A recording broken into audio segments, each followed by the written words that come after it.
নবীজি সাল্লাল্লাহু আলাইহি সাল্লাম কসম করে বলেছেন, এই দোয়াটি পড়ে যদি কেউ আল্লাহ তাআলাকে ডাকে, আল্লাহ তাআলা তার ডাকে সাড়া দেন, এবং কেউ যদি আল্লাহ তাআলার কাছে কোনো কিছু চায়, আল্লাহ তাআলা তাকে তা প্রদান করেন। নবীজি সাল্লাল্লাহু আলাইহি সাল্লাম কসম করে বলেছেন, যেন কোনো কথা না।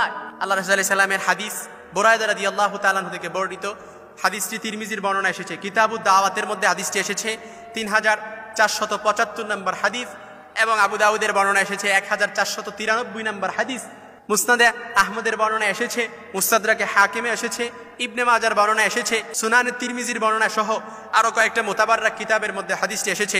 আল্লাহর হাবিব সাল্লাল্লাহু আলাইহি সাল্লাম দেখলেন যে এক ব্যক্তি সালাতরত অবস্থায়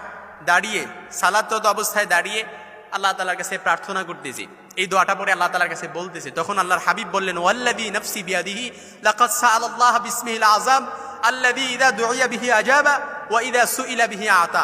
নিশ্চয়ই এই ব্যক্তিরই আল্লাহ তাআলার কাছে আমি আমার শপথ করে বলতেছি, যার ওয়াল্লাযী নাফসি বিয়াদিহি, আমি আমার জীবনের শপথ, যার হাতে আমার জীবন, তার শপথ করে বলতেছি, লাকাদ সাআলাল্লাহ বিসমিহিল আযম আল্লাযী ইযা দুইয়া বিহি আজাবা ওয়া ইযা সুইলা বিহি আতা। এই ব্যক্তিরই যেই বাক্যটি পড়ে আল্লাহ তাআলার কাছে দোয়া করতেছে, নিশ্চয়ই আল্লাহ তাআলার কাছে এই বাক্যটি ধরে কেউ যদি আল্লাহ তাআলার কাছে ডাকে, আল্লাহ তাআলা তার ডাকে সাড়া দেন, এবং কেউ যদি আল্লাহ তাআলার কাছে চায়, অবশ্যই আল্লাহ তাআলা তার চাওয়া পূরণ করেন। তার মানে বোঝা গেল এই দোয়াটি পড়ে আপনি যা চাইবেন আল্লাহ তাআলা তাই কবুল করবে। নবীজি সাল্লাল্লাহু আলাইহি সাল্লাম কসম করে বলেছেন, এই দোয়াটি পড়ে কেউ যদি আল্লাহ তাআলার কাছে বলে, আল্লাহ বিপদে আছি, বিপদ দূর করে দেন, রাসূল বলেন উস্তুজিব, কবুল হয়ে যাবে ইনশাআল্লাহ। ওয়াল্লাযী নাফসি বিয়াদিহি লাকাদ সাআলাল্লাহ বিসমিল আযম।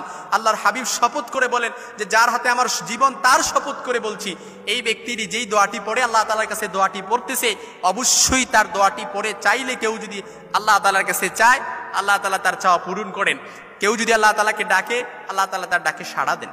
সুবহানাল্লাহ। বাড়িতে যায় বললেন, এই একটি শব্দের, এই একটি দোয়াটি হাদিসে এসেছে ইসমে আযম নামে। আপনারা অনেকেই পারি, যারা পারেন আমার সাথে ঠোঁট মিলাতে পারেন। আল্লাহুম্মা ইন্নী আসআলুকা বিআন্নী আশহাদু আন্নাকা আনতাল্লাহ লা ইলাহা ইল্লা আনতাল আহাদুস সামাদ আল্লাযী লাম ইয়ালিদ ওয়া লাম ইউলাদ ওয়া লাম ইয়াকুল লাহু কুফুয়ান আহাদ। একেবারে সহজ। এই দোয়াটি পড়ে নবী সাল্লাল্লাহু আলাইহি সাল্লাম বলেন, এই দোয়াটি পড়ে কেউ যদি আল্লাহ তাআলার কাছে যা দোয়া করবে তাই কবুল হবে। ব্যবসায় মন্দা, ব্যবসায় বারাকা হচ্ছে না, এই দোয়াটি পড়ে আল্লাহ তাআলার কাছে দোয়া করেন, নবী সাল্লাল্লাহু আলাইহি সাল্লাম শপথ করে বলেন দোয়া কবুল হয়ে যাবে। এই দোয়াটি পড়ে অভাব অনটনে আছেন, নবী সাল্লাল্লাহু আলাইহি সাল্লাম শপথ করে বলেন দোয়াটি কবুল হয়ে যাবে। ইখলাস মজবুত করে ইয়াকিনের সাথে আল্লাহর কাছে দোয়া করতে পারে, দোয়াটা কবুল হয়ে যায়। এজন্য আল্লাহ তাআলার কাছে নাই বলতে কোনো কিছু নাই, যে নাই দিব না, এই দিব না শব্দটা আল্লাহ তাআলার কাছে নাই। যা দোয়া করছেন সব কবুল হয়। হয়তো চাওয়াটার মাত্রাটা যদি বেশি মজবুত হয়, পাওয়াটাও তাড়াতাড়ি হয়ে যায়। আর চাওয়াটা যদি ওইভাবে ইয়াকিনের সাথে না হয়, এই জন্য পাওয়াটাও আস্তে আস্তে দেরি হয়।